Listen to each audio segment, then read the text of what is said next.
can screen mirroring your Samsung S26 Ultra to your TV in the two methods, wireless and the wired. Let me show you both of them. So first of all, if you want to get the wireless method, you have to open the settings and you have to be connected to the same Wi-Fi network on your S26 Ultra, but also on your TV. Without the same connection, you will be not able to be connected. That's the most important thing. Now we have to go for connected devices. You will have to go into the Smart View and you have to wait until your TV appears here. So in my case, I have to select my TV, and if you are connecting for the first time, you will get the pairing request that you will have to accept. And take a look now, we are successfully screen mirroring our S26 Ultra into our TV. But now let me show you also this second method.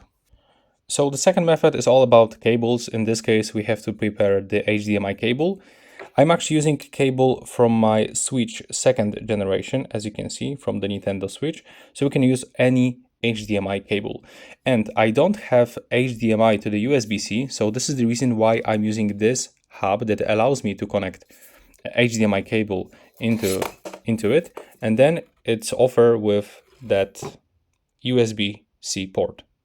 I mean, not with USB-C port, with USB-C input. And right now, of course, the second end of the cable, you have to connect into your TV, into the HDMI port.